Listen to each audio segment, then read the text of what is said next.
Bismillahirrahmanirrahim. Assalamu alaikum student. Today I am going to solve exercise group B question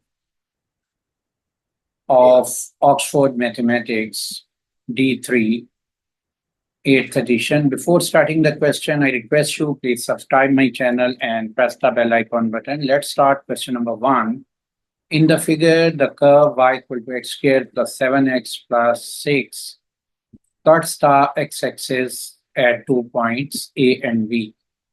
Find and the y-axis at point C. Calculate the coordinate of A, B and C. देखिए इस question में हमारे पास ये graph दिया हुआ है और इस ग्राफ की इक्वेशन दी हुई है। तो आपने पॉइंट ए बी सी के कोऑर्डिनेट फाइंड करने हैं। देखिए जो ए पॉइंट और बी पॉइंट है ये एक्स एक्सिस पे लाई करता है। यहाँ पे वाई कोऑर्डिनेट की वैल्यू 0 होगी और सी जो है वाई एक्सिस पे लाई करता है जहाँ पर एक्स कोऑर्डिनेट की वैल्यू 0 होगी। तो आपने ए बी कोऑर्डिनेट के फाइंड करने के लिए हम क्या करेंगे, वाई को 0 कंसिडर कर लेंगे। To calculate coordinate of A B, y coordinate will be 0, तो वाई इक्वल टू 0। तो इक्वेशन दी हुई है वो है y equal to x square plus 7x plus 6। तो यहाँ पर हम x square plus 7x plus 6 equal to y, y जो है 0 है, इसको 0 रख लेते हैं। अब आप इस इक्वेशन को सॉल्व कर लें। और सॉल्व कैसे करेंगे कि मिड टर्म ब्रेकिंग से फैक्टराइज कर लेंगे। और मिड टर्म ब्रेकिंग रूल से फैक्टराइजेशन में आप first term as it is लिखते हैं, last term as it is लिखते हैं। और सेंटर की वैल्यू को आपने ब्रेक करना है कि जब आप ऐड करें तो उसका आंसर 7 आए। तो आपने किस नंबर के फैक्टर लेने हैं कि जब ऐड करें 7 आए? 1 मल्टीप्लाई 6, 6 के फैक्टर लेने हैं। तो 6 के ऐसे दो वैल्यूज लेनी है जब ऐड करें 7 आए। तो पहली 6 का ऑप्शन ये हो सकता है, 6 टाइम 1 जो है वो 7 होता है, तो 6x प्लस 1x यहाँ पर हम इसकी रिप्लेस पे लिख देंगे। अब हम इसको सिंप्लीफाई कर लेते हैं। पहले फर्स्ट टू टर्म्स का में जो कॉमन आ रहा है वो ले लेंगे। तो एक्स स्क्वेयर प्लस 6x में x कॉमन है तो ये वैल्यू x प्लस 6 बन जाएगी। और यहाँ पर देखें x प्लस 6 में कोई कॉमन नहीं है तो 1 एज अ फैक्टर, दोनों सब हर टर्म का 1 फैक्टर होता है तो इसलिए 1 एज अ कॉमन लिख लेंगे। तो ये x प्लस 6 रिमेनिंग वैल्यू हो जाएगी। अब आप देखें कि फर्स्ट टर्म में भी x plus 6 as a factor है और सेकेंड टर्म में भी x प्लस 6 आ रहा है, तो x plus 6 as a common हम यहाँ पर लिख लेंगे। तो जो रिमेनिंग वैल्यू है वो x प्लस 1 आ जाएगी इक्वल टू 0। अब आपके पास x प्लस 6 इक्वल टू 0 और x प्लस 1 इक्वल टू 0 अगर हम लें तो ये इक्वेशन क्या हो जाएगी, 0 हो जाएगी। तो x की वैल्यू हमारे पास -6 आ रही है और दूसरी वैल्यू x इक्वल टू -1 आ रही है। पॉसिबल वैल्यू ऑफ कोऑर्डिनेट्स क्या है कि x -6 है तो y 0 और x -1 है तो y 0। तो देखें पहले b आ रहा है तो इसलिए ये इसके कोऑर्डिनेट जो हैं वो b जो है -1 0 होगा। और फिर ये आ रहा है तो इसका मतलब है कि ये कोऑर्डिनेट -6 0 होंगे और ये -1 0। तो हम यहाँ लिख लेंगे a जो है -6 0 एंड b जो है -1 0 कोऑर्डिनेट आ गया। अब आपने फाइंड क्या करना है, coordinate of c। c point देखें कहाँ कहाँ पर लाई करता है, y एक्सिस पर लाई करता है। तो यहाँ लिखेंगे for coordinate of c x will be 0। तो x 0 रख लेंगे। तो अब एक इक्वेशन को हम y equal to x square plus 7x plus 6 लिख लेते हैं। और जब x 0 रखेंगे तो ये 0 प्लस 7 इंटू 0 प्लस 6, तो y कोऑर्डिनेट क्या आ गया है 6। तो हमारे पास c के कोऑर्डिनेट x 0 है और y 6 है। तो ये तीनों कोऑर्डिनेट हमने फाइंड कर लिए हैं a b एंड c के, और ये हमारा सोल्यूशन है। अब हम आते हैं क्वेश्चन नंबर 2 पे। Question number 2, the variable xi are connected by the equation y equal to x square plus 6 2x minus 8. Some values of x and the corresponding value of y are given in the table. Find the value of a and b. यहाँ पर देखें आपने a और b की value find करनी है और a और b की वैल्यू जो है कैसे फाइंड करेंगे कि ये y कोऑर्डिनेट पे ये वैल्यू a दी हुई है और इसके अगेंस्ट x कोऑर्डिनेट की वैल्यू -4 है। तो जो हमारे पास इक्वेशन दी हुई है वो है y equal to x square plus 2x minus 8। अगर x कोऑर्डिनेट -4 है तो y कोऑर्डिनेट की वैल्यू इस इक्वेशन में क्या फॉर्म होगी वो हम चेक करते हैं। x की रिप्लेस पे -4 लिख दिया मैंने, तो ये -4 होल स्क्वायर प्लस 2 इंटू -4 -8। तो ये मेरे पास वैल्यू आ गई 16 -8 -8। तो 16 -16 तो ये इक्वल टू 0। तो y a की यहाँ पर जो y कोऑर्डिनेट दिया हुआ था उसकी वैल्यू a थी, तो ये a इक्वल टू क्या आ गया 0। तो यहाँ पर हमारे पास a की वैल्यू 0 आ जाएगी। इसी तरह हम यहाँ नेक्स्ट उसमें देखें x कोऑर्डिनेट अगर 1 है तो y कोऑर्डिनेट b दिया हुआ है, तो इस इक्वेशन में y equal to x square plus 2x minus 8 में हम 4x इक्वल टू 1, तो y इक्वल टू क्या है b है। तो इस वैल्यू को आप यहाँ पर y की रिप्लेस पे b लिख दें, x की रिप्लेस पे 1 स्क्वायर प्लस 2 इंटू 1 -8। तो ये वैल्यू हमारे पास b की बन जाएगी 1 प्लस 2 3 -8।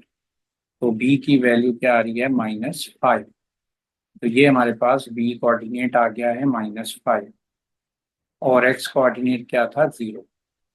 अब हम आते हैं इसके नेक्स्ट पार्ट पे। Question number 2, the variable x and y are connected by this equation. Some values of x and y are given here.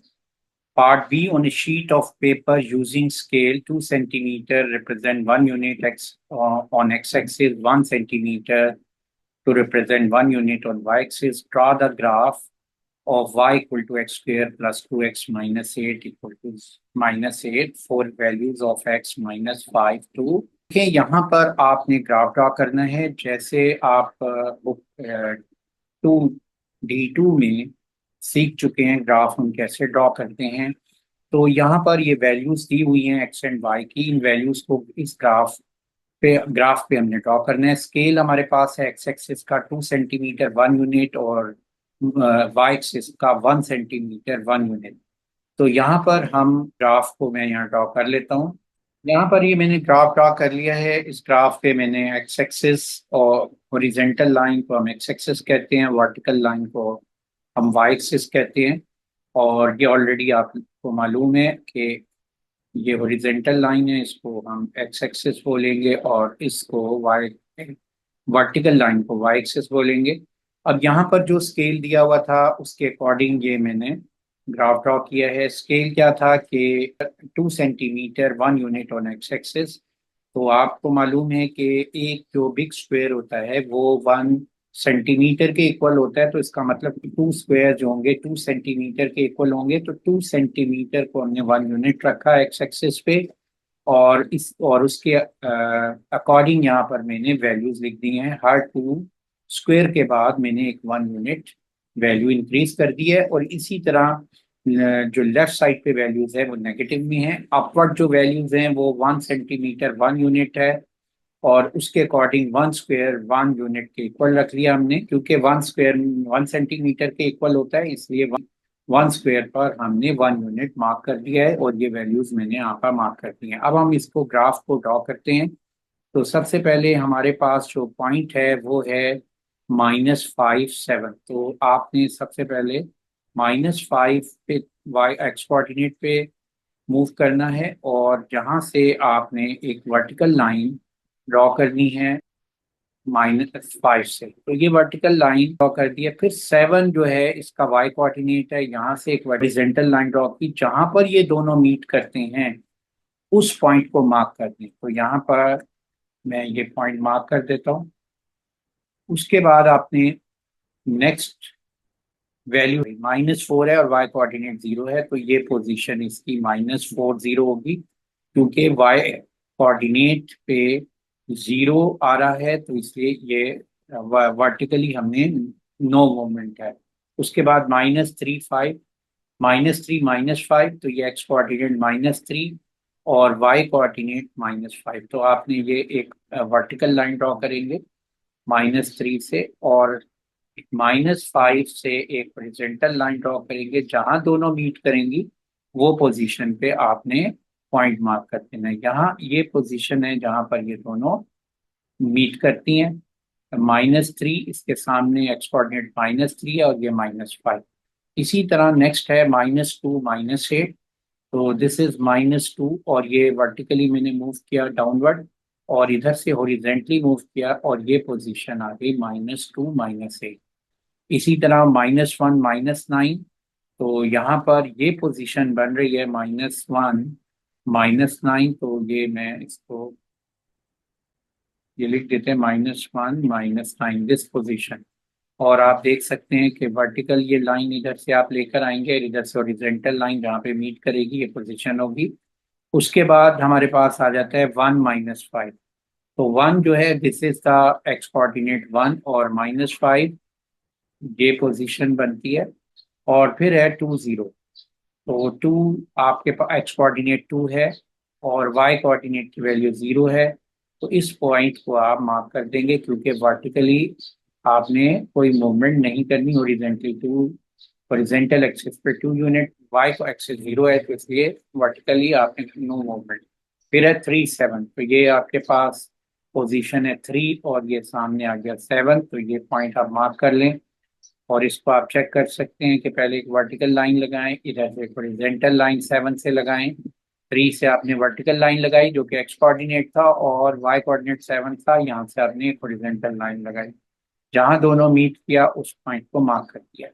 अब इन पॉइंट्स को ज्वाइन कर लें, और ज्वाइन करेंगे तो आपके पास एक ग्राफ आ जाएगा।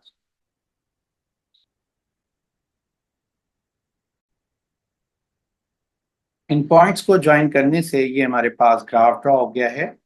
और इस ग्राफ में अब आपने पार्ट फर्स्ट पे आना है, सी के पार्ट फर्स्ट पे।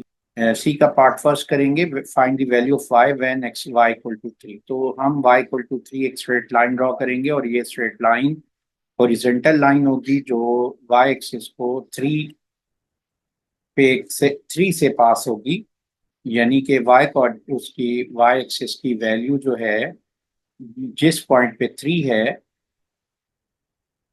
उस पॉइंट से पास होती हुई ये गुजरेगी। तो ये हमारे पास एक स्ट्रेट लाइन आ गई है। ये जो स्ट्रेट लाइन है ग्राफ को जिन पॉइंट्स पे कट करेगी, जिन दो पॉइंट से ये कट कर रही है, उस पे जो एक्स की वैल्यू होगी वो हम कैलकुलेट करेंगे। तो यहाँ से ये मैंने ये एक्स की वैल्यू आ रही है और यहाँ पर ये एक्स की वैल्यू आ रही है।